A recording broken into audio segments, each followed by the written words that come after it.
The courtroom buzzed with a familiar hum of tension. Lawyers shuffled papers, spectators whispered in hushed tones, and the faint echo of a gavel striking in another chamber reverberated through the building. Judge Clara Bennett, a poised woman in her early 40s, sat at the bench with her usual air of professionalism. It was another day, another case. Or so she thought. The bailiff's voice broke through the courtroom noise, calling the next case, the state of Louisiana versus Marcus King. Clara straightened in her seat, her hands resting on the polished oak bench. Her eyes scanned the case file before her. Assault, robbery, resisting arrest. A familiar ache of disappointment settled in her chest. Another life lost to the system, she thought. But when the defendant was brought in, Clara's world tilted. The man standing before her, shackled at the wrists and ankles, was not a stranger. He was Marcus King. Her Marcus. Her throat tightened as a flood of memories surged forward. Summer afternoons spent racing bicycles down the dusty streets of Baton Rouge. Late-night conversations under the magnolia tree in her backyard. The promises they had made as kids, to always have each other's backs, no matter what. But now, the man standing before her bore little resemblance to the boy she once knew. His shoulders were hunched, his face lined with hardship. Yet those eyes, deep, soulful, and familiar, were unmistakable. Clara's grip on the gavel faltered. For the first time in her career, she hesitated.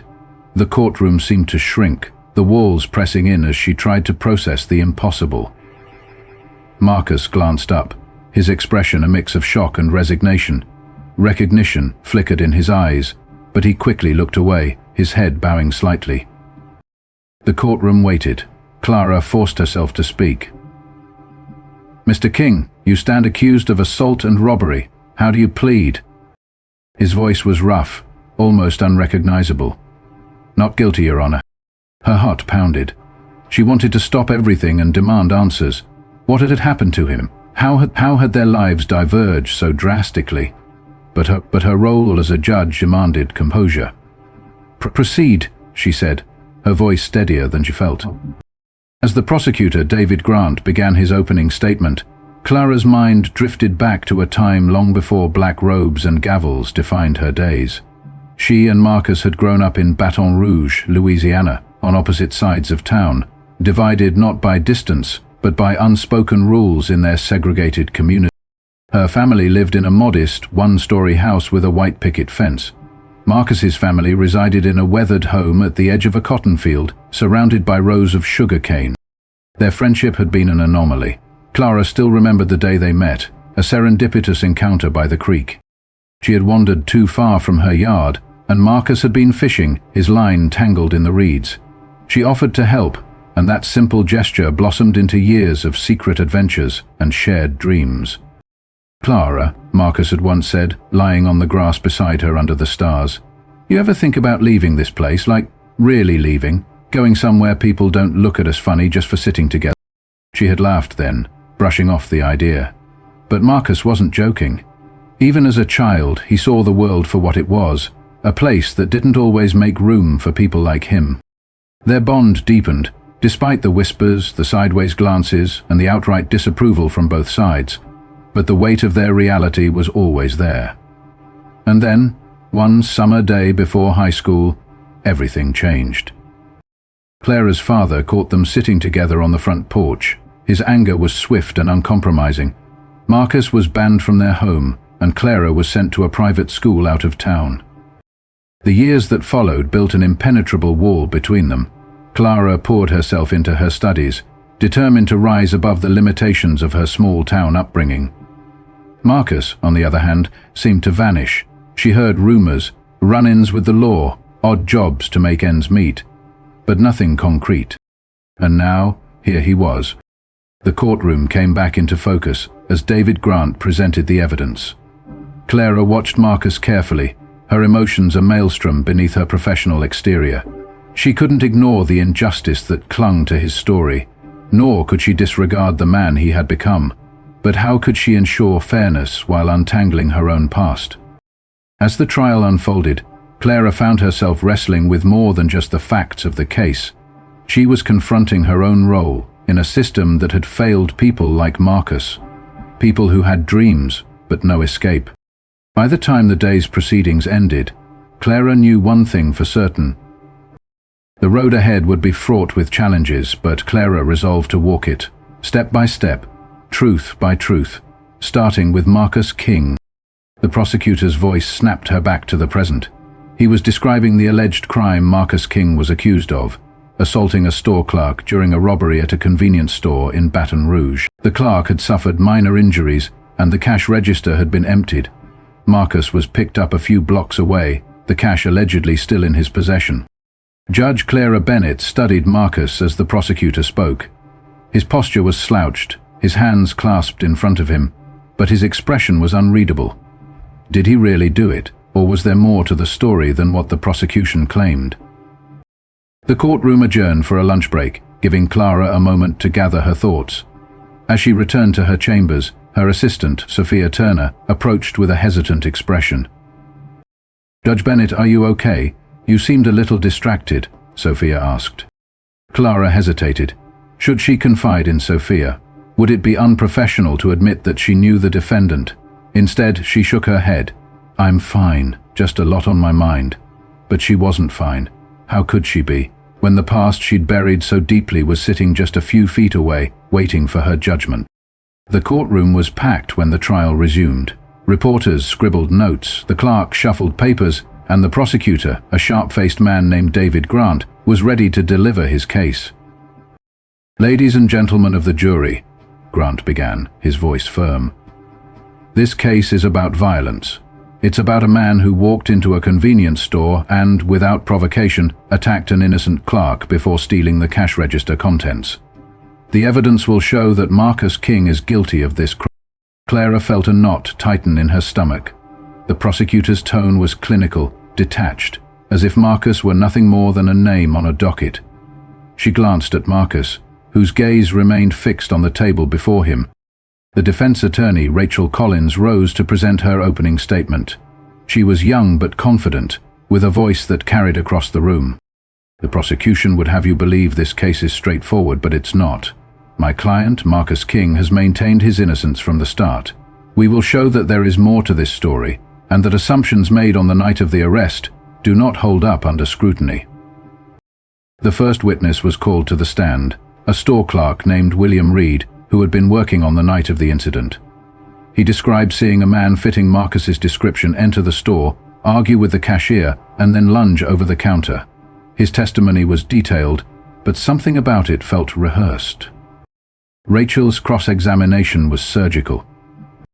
"Mr. Reed," she began, her tone calm but precise. "You stated that the man who attacked the clerk was wearing a red hoodie. Is that correct?" "Yes," the witness replied. "Did you see his face clearly?" "Really," he admitted, "it all happened so fast." "So you're identifying my client based solely on his clothing, not his face?" The witness hesitated. "Well, I suppose so." Rachel nodded, her expression neutral. "Thank you, Mr. Reed. No further questions." Clara's mind raced as she observed the exchange. The defense was planting seeds of doubt, but was it enough? Could Rachel unravel the prosecution's narrative, or would Marcus be convicted based on circumstantial evidence and a rushed judgment?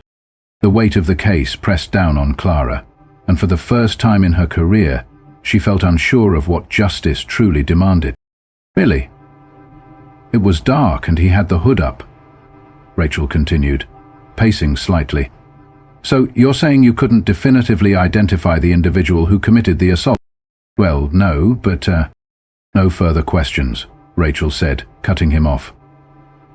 Clara noticed Marcus shift slightly in his seat, his shoulders squaring, as if the exchange had given him a small glimmer of hope. The next piece of evidence presented was a surveillance video from the store.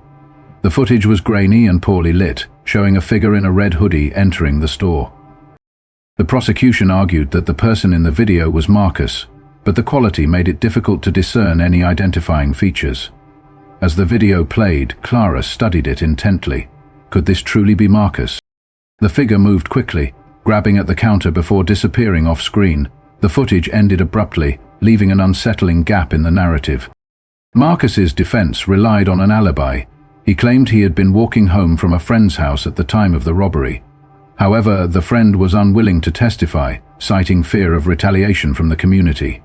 Rachel argued that the lack of a willing witness didn't negate Marcus's innocence, but the jury's expressions hinted at skepticism. As the trial wore on, Clara felt the weight of her position pressing down on her. She was meant to be impartial, a pillar of fairness, but how could she be when every moment reminded her of their childhood? The boy who had once been her closest friend was now a man fighting for his freedom, and she was the one tasked with determining his fate. When the court adjourned for the day, Clara lingered at the bench, her fingers tracing the edges of the gavel. She wanted to talk to Marcus, to ask him directly what had happened, but she knew she couldn't. Any contact outside the courtroom would jeopardize the case and her career. As she watched Marcus being escorted out of the room in shackles, Clara's resolve wavered. She had always believed in the justice system, in its ability to reveal the truth. But for the first time, she wondered if the truth was something it could ever truly grasp. The courtroom buzzed with quiet murmurs as the trial reached a pivotal moment. It was the defense's turn to present their case, and Rachel Collins called her first key witness, Officer Michael Carter, the arresting officer. Clara leaned forward slightly, her eyes narrowing. This was where the cracks, if any, might begin to show. Officer Michael Carter, a burly man with a gruff demeanor, took the stand. Rachel Collins approached him with deliberate calm. "Officer Carter," she began, "you were the one who apprehended my client, correct?" "That's right," he replied, his tone clipped. "You stated in your report that Marcus King was walking 2 blocks from the scene of the robbery when you detained him. Is that correct?" "Yeah." "And what led you to believe he was the suspect?" Carter shifted in his seat. "He matched the description, a black male, mid-40s, wearing dark clothing." Rachel raised an eyebrow. "Dark clothing? But the suspect in the video was described as wearing a red hoodie. Did you find a red hoodie in Mr. King's possession when you searched him?" Carter hesitated. "No, but he could have discarded it." Rachel took a step closer. "Could have? Did you or any other officer conduct a search of the surrounding area to locate this supposed hoodie?" Carter's jaw tightened. "No, we didn't have time. He was apprehended quickly." Rachel pressed on. "So, to clarify, you arrested my client based on a vague description, without physical evidence linking him to the scene?" Carter's silence spoke louder than any words. Judge Clara Bennett's gaze flickered to the jury. A few members exchanged uncertain glances, their confidence in the prosecution's case visibly shaken. Rachel continued, her voice steady. "Officer Carter, in your line of work, would you agree that assumptions can lead to errors?" "Yes," Carter muttered reluctantly. "And would you agree that those errors can have life-altering consequences for the individuals involved?" Carter didn't respond, but the weight of the question hung heavy in the air. "No further questions," Rachel concluded, stepping back to her table. The tension in the room was palpable as Carter stepped down, his earlier confidence replaced by visible discomfort. As the trial progressed, the foundation of the prosecution's case seemed increasingly fragile. Clara observed the shifting dynamics with a mixture of relief and anxiety.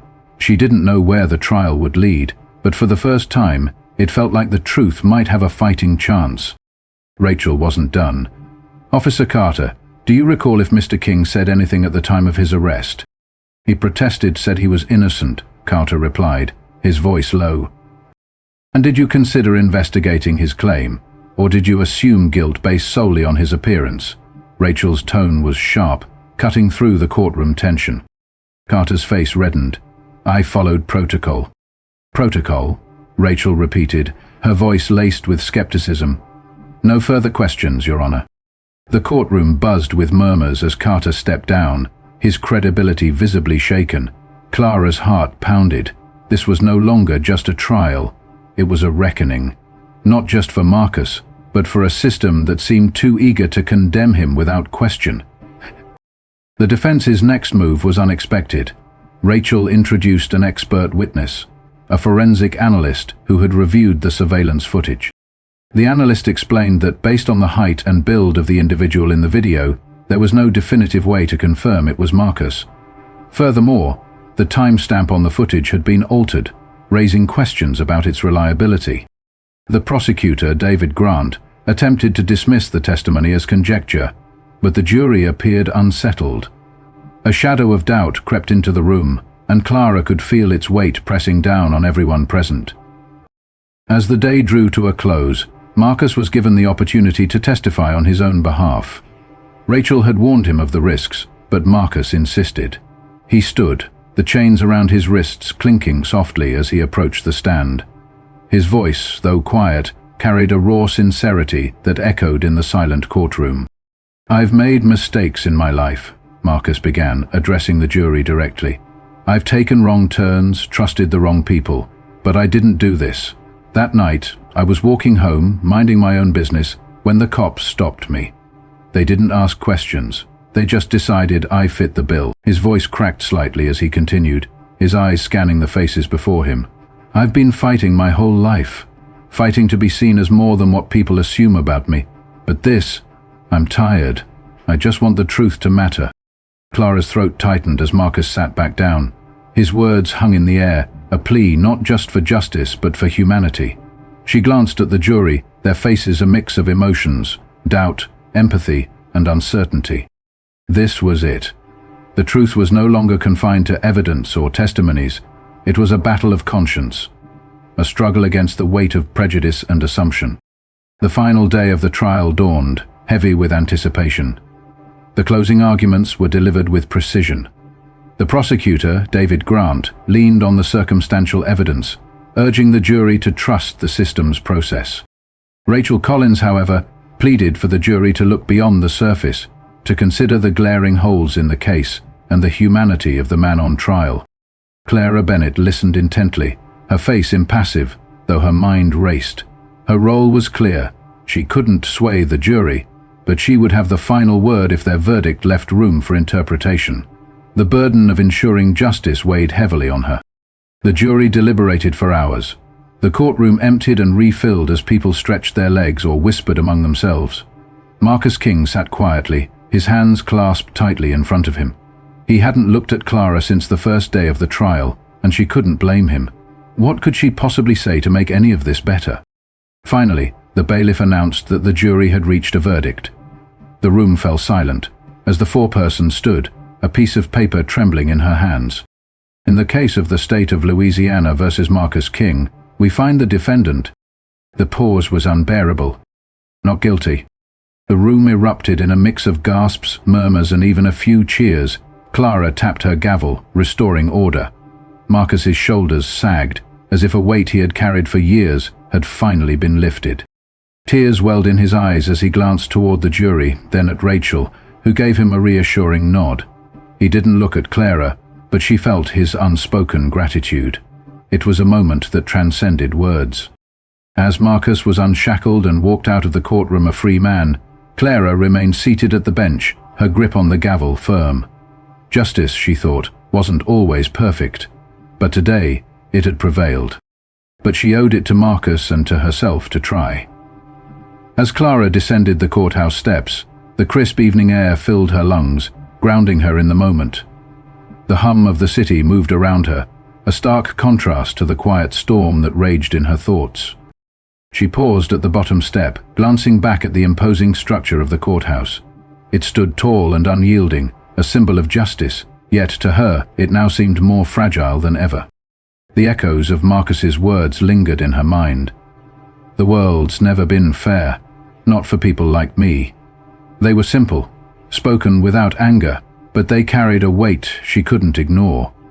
Clara thought of the countless others who had stood in courtrooms like hers, carrying the burden of biases they couldn't control, judged by systems that rarely saw them as individuals.